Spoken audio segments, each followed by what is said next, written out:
வணக்கம். பரபரப்பு மீடியா செய்திகளுக்காக நான் நிரோஷன்.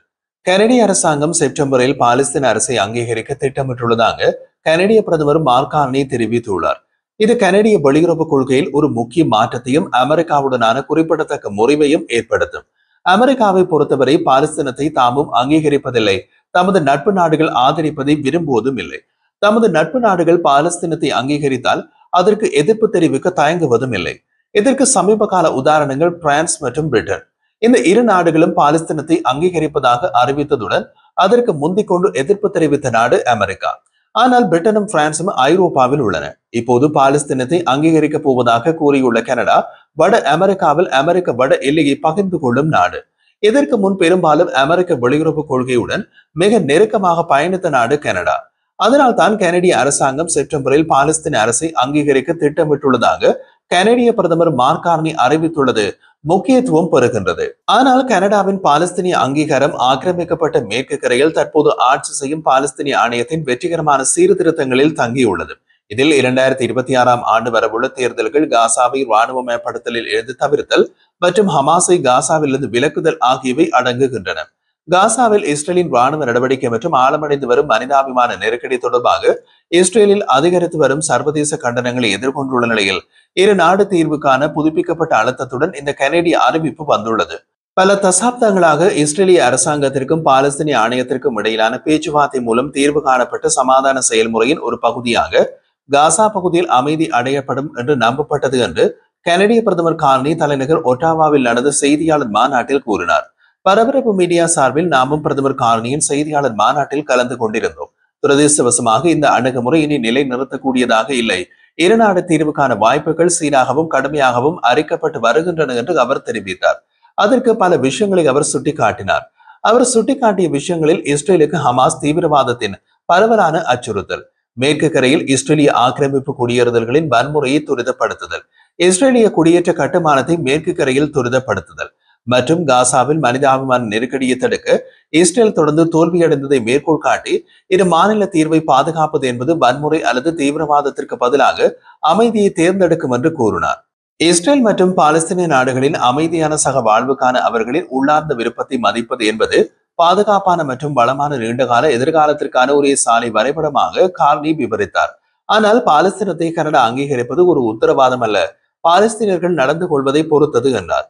பாலஸ்தீனிய அதிகார சபை தலைவர் மஹ்மூத் அப்பாஸ் பிரதமர் கார்னியுடன் நடந்த ஒரு தொலைபேசி உரையாடலில் கனேடிய ஆதரவுக்கான நிபந்தனைகளுக்கு ஒப்புக்கொண்டதாக கூறினார்.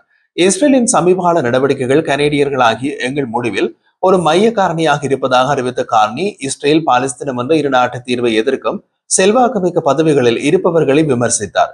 அதில் அமெரிக்காவும் அடங்குகிறது. சமாதான முன்னெடுப்புகளில் ஹமாஸ் எந்த வகையிலும் வடிவத்திலும் வரவேற்கப்படாது என்பதே கனடிய நிலைப்பாடு என்பதை உறுதிப்படுத்தினார். அதன் அர்த்தம் ஹமாஸ் வெளியேற்றப்பட்டு அல்லது ஆயுதம் அகற்றப்பட்ட பாலஸ்தீனிய அரசை கனடா அங்கீகரிக்கிறது. அமெரிக்க கொள்கையிலிருந்து விலகி முற்றிலும் கனடியர்களுக்கான சுயாதீனமாக இந்த முடிவு எடுக்கப்பட்டதாகவும் கனடிய பிரதமர் கூறினார். இது கனடிய வெளியுறவு கொள்கையின் ஒரு பெரிய திருப்பம். பல தசாப்தங்களாக அமெரிக்க வெளியுறவு கொள்கைகளை பின்பற்றிய கனடா பாலஸ்தீன விவகாரத்தில் அமெரிக்க வெளியுறவு கொள்கைக்கு எதிரான முடிவை எடுத்துள்ளது. இது ட்ரம்பை எதிர்கொள்ள தகுதியானவர் என்று மார்க் கார்னியை பிரதமராக தேர்ந்தெடுத்து கனேடியர்களுக்கு ஒரு மகிழ்ச்சியான தகவலாக உள்ளது. கனடிய அறிவிப்பை கனடாவுக்கான இஸ்ரேலின் தூதர் இடோ மொய்ட் உடனடியாக கண்டித்தார். பாலஸ்தீன அதிகார சபையின் பதிவு சர்வதேச சமூகத்தின் அனுதாபம் மற்றும் ஆதரவுடன் தற்போதைய நிலைமையை பேணுவதற்கான ஒரு மெல்லிய மறைக்கப்பட்ட உக்தியாக அதன் உறுதிமொழியை தோன்றுகிறது என்று கூறினார். அவர் மேலும் தெரிவித்த போது, உங்களுக்கு மிக தெளிவாக இருக்கட்டும், இஸ்ரேல் ஒருபோதும் அதற்கு எதிரான சர்வதேச அழுத்தத்தின் சிதைந்த தாக்குதலுக்கு அடிபணியாது. நமது தாயகத்தில் ஒரு ஜிகாதி அரசை திணிக்க அனுமதிப்பதன் மூலம் நமது இருப்பையை தியாகம் செய்ய மாட்டோம் என்று அவர் தெரிவித்தார். மனிதாபிமான உதவிகளை வழங்குவதை தடுப்பதற்காக இஸ்ரேல் மீதான உள்நாட்டு அழுத்தம் மற்றும் சர்வதேச விமர்சனங்கள் மற்றும் காசாவில் பெருமளவிலான பட்டை நிலவுவதாக செய்திகள் அதிகரித்து வரும் நிலையில் கனடாவும் பிற மேற்கத்திய நாடுகளும் சமீபகால மாதங்களில் இஸ்ரேலுக்கு எதிராக கடுமையான நிலைப்பாடுகளை எடுத்துள்ளன. போர் நிறுத்த பேச்சுவார்த்தைகள் ஸ்தம்பித்து சில இஸ்ரேலிய அதிகாரிகள் ஆக்கிரமிக்கப்பட்ட மேற்கு கரை இணைப்பது குறித்து யோசித்து வருவதால் நீடித்த அமைதிக்கு மிகவும் உகந்ததாக இருக்கும் போது பாலஸ்தீனத்தை அங்கீகரிப்பதாக கனடாவின் நிலைப்பாடு உள்ளது. கனடாவின் பிரகடனம் பிரான்ஸ் மற்றும் பிரிட்டனின் அறிவிப்புகளை தொடர்ந்து வந்தாலும் அது கோடிட்டு காட்டிய நிபந்தனைகள் தனித்துவமானவை. சீர்திருத்தங்களுக்கான பாலஸ்தீன அதிகார சபையின் உறுதிப்பாட்டில் திருப்தியை குறிக்கும் விதத்தில் பிரான்ஸ் எந்த நிபந்தனைகளையும் விதிக்கவில்லை. காசாவில் போர் நிறுத்தம் எட்டப்பட்டு ஆக்கிரமிக்கப்பட்ட மேற்கு கரையை இணைக்காமல் இஸ்ரேல் இருநாட்டு தீர்வு பேச்சுவார்த்தைக்கு உறுதியளிக்காவிட்டால் பாலஸ்தீனத்தை அங்கீகாரம் அளிப்பதாக பிரிட்டன் கூறியது. அவர்கள் கூறாததை கூறி பாலஸ்தீனத்தை அங்கீகரிப்பதாக அறிவிப்பதன் மூலம் கனடா ஒரு புதிய பாதையை காட்டியுள்ளது. இது கனடியர்களை பெருமைப்படுத்துவதுடன் பாலஸ்தீன அதிகார சபையின் சீர்திருத்தத்திற்கு அழுத்தம் கொடுக்கின்றது. பாலஸ்தீனிய அதிகார சபையின் ஆழமாக வேரூன்றிய ஊழல் காரணமாக அந்த அமைப்பையே அநேக பாலஸ்தீனியர்கள் நிராகரிக்கிறார்கள். அதனால் அந்த அமைப்பில் சீர்திருத்தம் தேவை என்கின்றது கனடா. இஸ்ரேல் பாலஸ்தீனம் என இரு நாடுகள் தீர்வு குறித்து ஐக்கிய நாடுகள் சபையின் மாநாட்டை தொடர்ந்து கனடா மற்றும் ஏற்கனவே பாலஸ்தீனத்தை அங்கீகரித்த அயர்லாந்து, ஸ்பெயின் உட்பட 14 நாடுகள் வெளியிட்ட ஒரு அறிவிப்பில் பாலஸ்தீன அரசை அங்கீகரிப்பதற்கான நமது நாடுகளின் விருப்பத்தை நேர்மறையான முறையில் செய்ய விரும்புகின்றன. செப்டம்பர் மாதம் நடைபெறும் ஐநா பொதுச்சபை கூட்டத்திற்கு முன்னதாக உலகின் பிற நாடுகளும் பாலஸ்தீனத்தை அங்கீகரிப்பதில் இணைய வேண்டும் என்றும் அழைப்பு விடுத்துள்ளன. பிரான்ஸ் மற்றும் சிறிய ஐரோப்பிய நாடுகளையும் பாலஸ்தீன அரசை இன்னமும் அங்கீகரிக்காத ஆஸ்திரேலியா மற்றும் நியூசிலாந்து ஆகியவையும் உள்ளடக்கிய அந்த அறிக்கை போரில் சிக்கியுள்ள பாலஸ்தீன அதிகார சபைக்கு சீர்திருத்தங்கள், இஸ்ரேலுடனான உறவுகளை உலகளவில் இயல்பாக்குதல், காசாவின் போருக்கு பிந்தைய மறுகட்டமைப்பு மற்றும் ஹமாஸின் ஆயுத குறைப்பு மற்றும் தனிமைப்படுத்தலுக்கு ஆதரவை வெளிப்படுத்தியது. இஸ்ரேலுடன் சேர்ந்து அமெரிக்கா மாநாட்டை புறக்கணித்தது. மேலும் பிரான்ஸ் மற்றும் பிரிட்டனின் நடவடிக்கைகளை நிராகரித்தது. இந்த புதுப்பிக்கப்பட்ட அழுத்தம் போர் நிறுத்தத்தை ஆபத்தில் ஆழ்த்துவதாக கூறிய இஸ்ரேல் மற்றும் அதன் ஆதரவாளர்களின் கடுமையான கண்டனத்தை எதிரொலிக்கும் விதத்தில் அமெரிக்க ராஜாங்கத்துறை செயலாளர் மார்க்கோ ரூபியோ ஐரோப்பிய நாடுகளின் பொறுப்பேற்ற முடிவு ஹமாஸ் தாக்குதலுக்கு மட்டுமே சேவை செய்து அமைதியை பின்னுக்கு தள்ளுவதாக கூறினார்.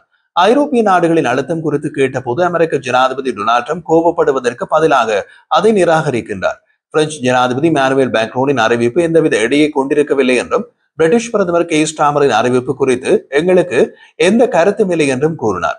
மத்திய கிழக்கில் நிபுணத்துவம் பெற்ற கனடிய தலைநகரில் உள்ள ஒட்டாவா பல்கலைக்கழகத்தின் பேராசிரியர் தோமஸ் ஜூனோ பாலஸ்தீன அரசை அங்கீகரிப்பது தொடர்பாக கூறிய போது, இது பாலஸ்தீன அதிகார சபையை ஹமாஸை மாற்றீடு செய்வதற்கான ஒரு சிறிய படி. இது அமைதிக்கான அவசியம் என்றார் அவர்.